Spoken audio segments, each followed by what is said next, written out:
Good morning, everyone. Welcome to Pre-Market News and Views by In the Money Stocks. Today is Tuesday, August 19, 2014. Let's jump right into the charts here. We're going to start off with the S&P 500 E-mini futures, and what you're going to see here is the futures are trading higher by about 5 points to 1972 per contract. That's a decent little pop ahead of the opening bell. There was some economic news out around 8:30 in the morning, and it looks like it had to do with home builders, or actually had to do with new home sales. So again, a decent little pop there, and we'll see if the market can hold it up. Also, U.S. consumer prices rise slightly in July. I guess that's considered a positive as well. And housing starts surged, I guess, by 15.7%. So again, that's a big housing number. Again, watch the housing stocks today. They should be in play. The most important home builders that you can look at would be Toll Brothers, Lennar. These are probably the top two in the group. You can also look at KB Homes and many others, but nonetheless, they all usually trade in tandem. They're all trading a little bit higher this morning, so we'll see how that plays out, but home builders look like they're going to have early morning strength, at least to start the day. Now, there are a lot of other stocks in the news today. We're going to start off with TJX. TJX is the ticker symbol. This is going to be a morning gap play, so again, we're going to look at this one this morning, but the stock closed yesterday at $53.90. It looks like they announced earnings. Earnings, obviously, the market likes them, whether they're good or bad, and the stock is trading higher. So we're going to have some levels for TJ Maxx to potentially trade this morning. Another one we'll be watching closely is Home Depot. Home Depot had a very good move after reporting earnings. Stock closed at $83.59. It is now trading at $86.65 after reporting earnings. The problem here with Home Depot is that the stock is very overbought already. So I would not be a buyer of Home Depot up here. Because it's a new all-time high, I don't have a great level to short it. But if you own it, I would trail the stop loss. If you don't own it, be very careful up here. Do not pick it up. It could be a fade. So again, nice little pop for Home Depot, but again, I don't really see much more upside from this point on. Let's take a look at Urban Outfitters. URBN is the ticker symbol. Stock closed at $36.92. It's trading at $37.25.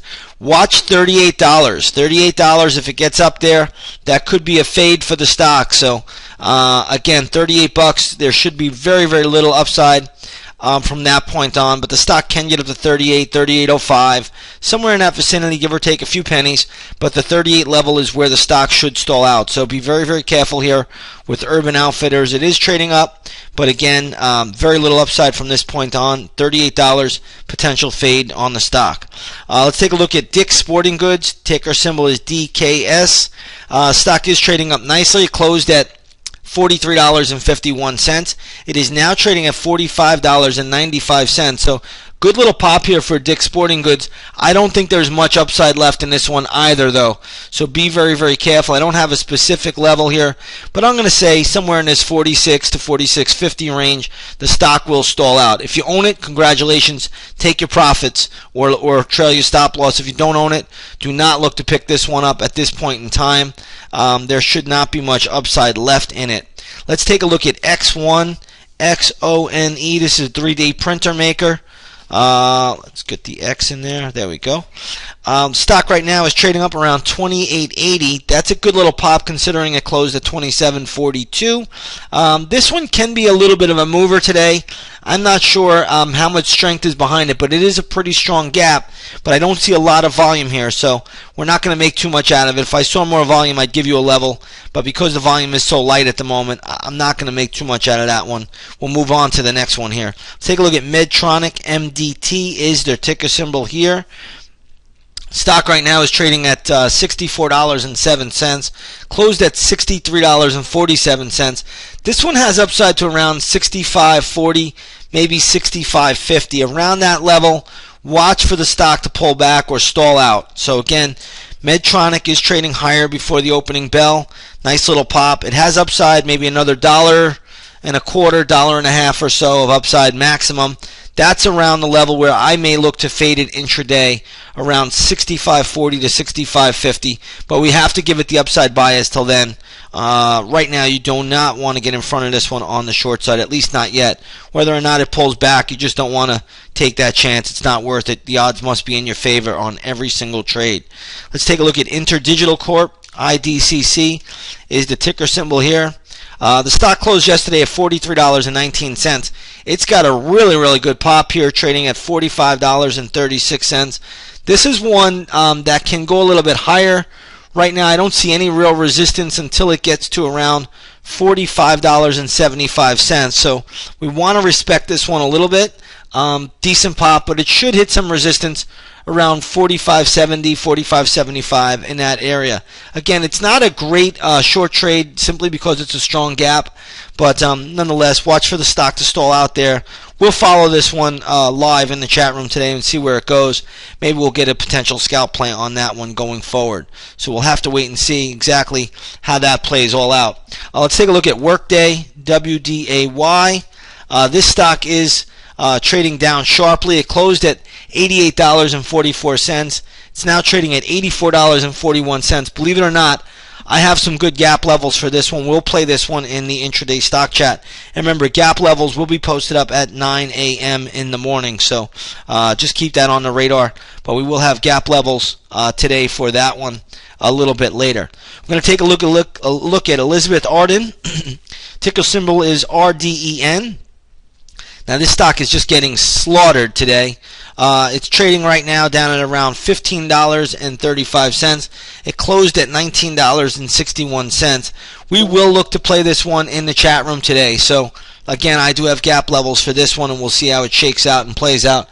But nonetheless, we will look to play this one today. I do have some levels down a little bit lower. All right, let's take a look at the gold market this morning. We're going to start off with gold futures. And what you'll see here is that gold futures at the moment are trading higher by $1.60 to $1,300.90 an ounce. Let's go to the all-important GLD, which continues to chop around. Again, nothing terrible, nothing great. Right now, the GLD is trading at around 125.16. It closed at 124.96. There's still a lot of support a little bit lower. Gold just continues to make a choppy sideways pattern. I don't think there's much of a play on it at the moment. Light sweet crude futures are trading higher this morning. We're talking about the October contract here.